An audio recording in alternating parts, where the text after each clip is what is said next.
आशा करता हूँ आप सब बहुत अच्छे होंगे। मेरा नाम है सिद्धांत अग्निहोत्री। स्टडी ग्लोस पे आपका बहुत बहुत स्वागत है। इतिहास के पन्नों से आज हम एक ऐसी कहानी की बात करेंगे जो आपको जोश से सराबोर कर देगी, आपको मोटिवेट कर देगी और आपके रोंगटे खड़े हो जाएंगे। हम बात करने वाले हैं बैटल ऑफ हल्दी घाटी की, जब महाराणा प्रताप की 20,000 की सेना अकबर की 1 लाख की सेना पे भारी पड़ गई थी। ये वो कहानी है जिसने भारत का इतिहास बदल दिया।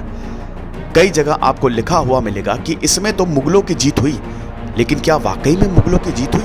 नहीं, ये एक इनकंक्लूसिव बैटल थी और भारत के इतिहास की सबसे जबरदस्त बैटल हम बात करेंगे। तो सबसे पहले महाराणा प्रताप की कुछ बात हो जाए। महाराणा प्रताप की अगर हम बात करें दोस्तों, तो ये भारत के वीर योद्धा थे। महाराणा प्रताप एक राजपूत वॉरियर, मेवाड़ के राजा, राजस्थान, और one of the greatest Rajput warriors, जिनको इसलिए जाना जाता है कि भाई हर कोई झुक गया, लेकिन महाराणा प्रताप ने अपना सर अकबर के सामने नहीं झुकाया। 9 मई 1540 कुंभलगढ़ फोर्ट में जयंताबाई और उदय सिंह के यहां इनका जन्म हुआ। इनके पिताजी उदय सिंह द्वितीय, जो कि मेवाड़ के राजा थे। आपको पता ही है मेवाड़ की कैपिटल थी चित्तौड़।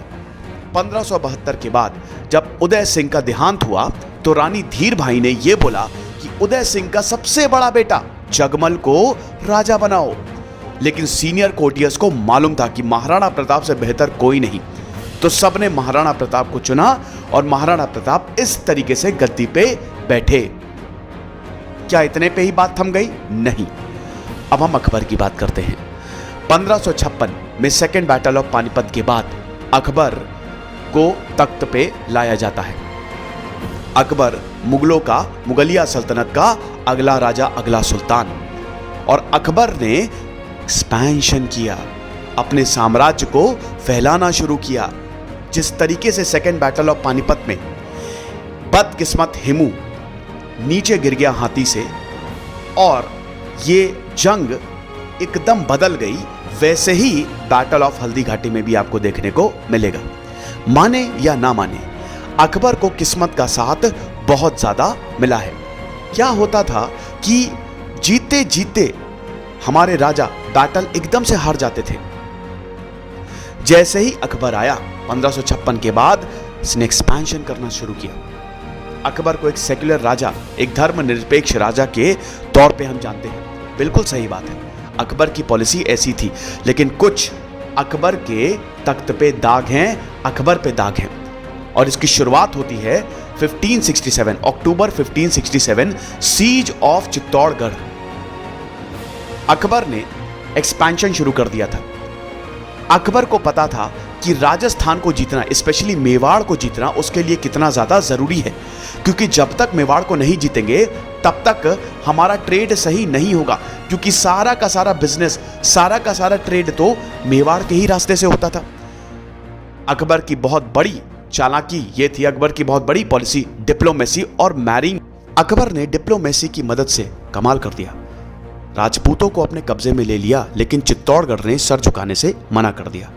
और अकबर को पता था कि चित्तौड़ को जीतना कितना ज्यादा जरूरी है। तो अक्टूबर 1567 अकबर चित्तौड़गढ़ फोर्ट को, चित्तौड़गढ़ किले को जीतने निकला, लेकिन यह किला अभेद्य था। अपनी सेना के साथ तो वो गया, लेकिन उसको मुंह की खानी पड़ी, क्योंकि इसके अंदर आप जा ही नहीं सकते। तो सप्लाई लाइन काटनी पड़ी। बहुत वक्त तक अकबर रहा, अकबर को कोई सफलता नहीं मिली। अल्टीमेटली फेब 1568 आते आते अकबर चित्तौड़गढ़ को कब्जा करने में कामयाब हो गया। लेकिन ये अकबर के ऊपर बहुत बड़ा दाग है, क्योंकि जब इसने कब्जा किया, कितनी ही औरतों ने जौहर परफॉर्म कर लिया और वहां पे 20 से 30 हजार लोगों को गाजर मूली की तरह काट दिया। ये जब सुना राजा उदय सिंह ने, क्योंकि उदय सिंह जब चित्तौड़गढ़ में थे तो यहां पे उनसे बोला गया कि आपका जिंदा रहना बहुत ज्यादा जरूरी है, तो आप पहाड़ियों पे चले जाओ। कहीं अकबर ने किले पे कब्जा कर लिया तो आपके लिए मुश्किल खड़ी हो जाएगी। तो वो पहाड़ियों पे गए, अरावली हिल्स पे उन्होंने लड़ाई जारी रखी। 1572 में हम ये देखते हैं कि उदय सिंह का देहांत होता है और महाराणा प्रताप गद्दी पे आते हैं।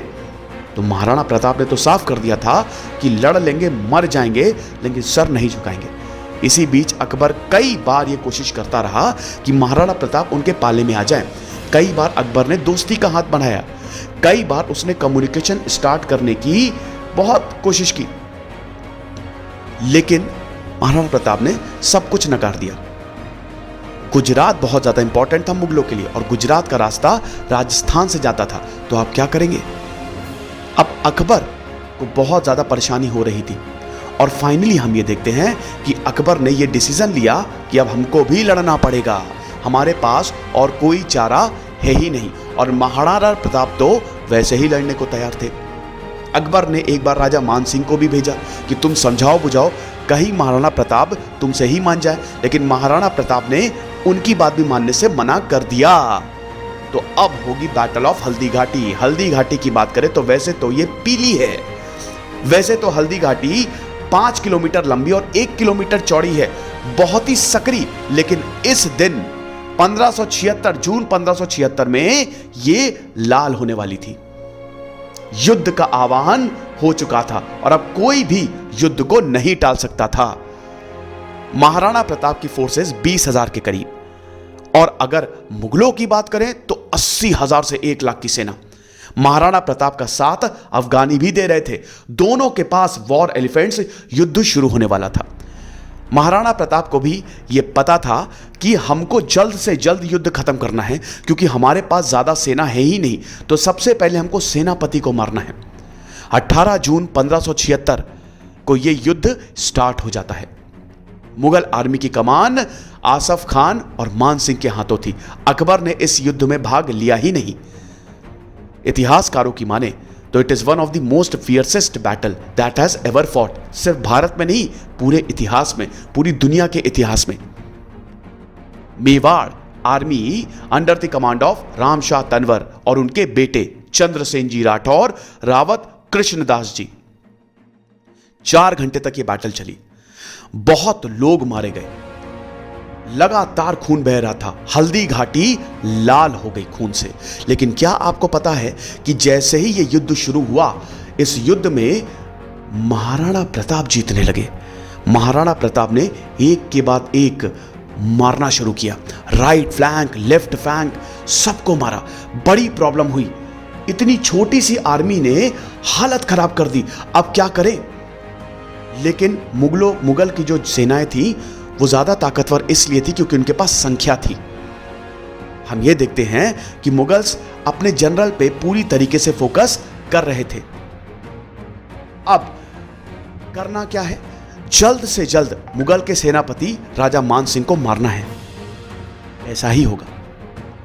हम ये देखते हैं कि महाराणा प्रताप तो युद्ध लड़ रहे थे, लेकिन एकदम से जब सेना को यह पता चला कि अब घाटी में आ रहे हैं अकबर का आगमन हो रहा है, तो सेना को एकदम से जोश आ गया, जो कि निराशा से भर गई थी।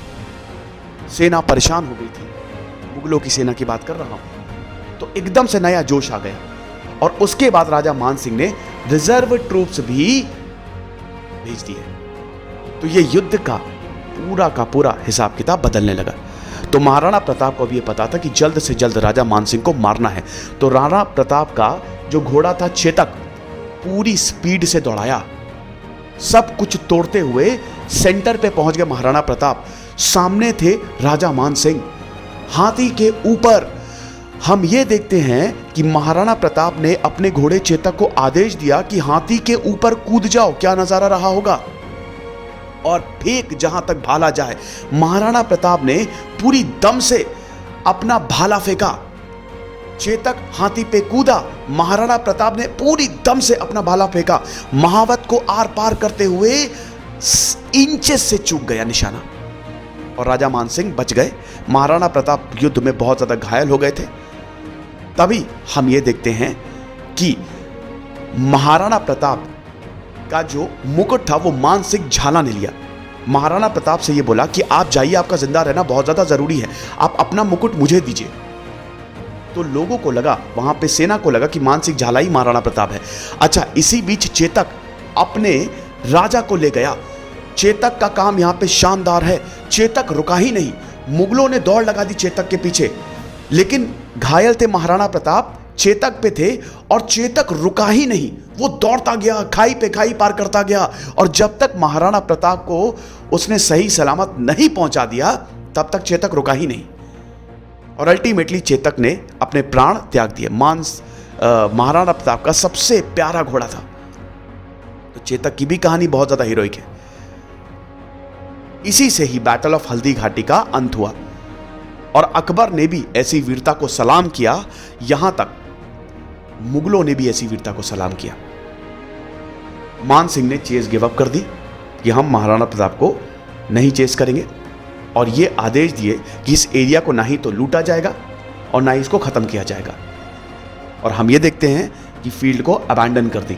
लेकिन ये युद्ध यहीं खत्म नहीं हुआ, ये इनकंक्लूसिव बैटल थी क्योंकि महाराणा प्रताप तो हारे ही नहीं, ना ही मुगल जीते। अगले 20 सालों तक महाराणा प्रताप ने इस बैटल को कंटिन्यू रखा जब तक वो स्वर्ग नहीं सिधारे और उसके बाद महाराणा प्रताप के बेटे ने मुगलों के साथ संधि की। ऐसा बोला जाता है कि जब महाराणा प्रताप का अंत हुआ तो अकबर भी रोया था। इतने वीर योद्धा थे महाराणा प्रताप। तो लगभग महाराणा प्रताप ने अकबर को हरा ही दिया था।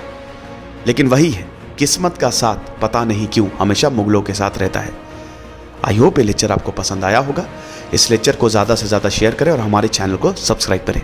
Thank you so much.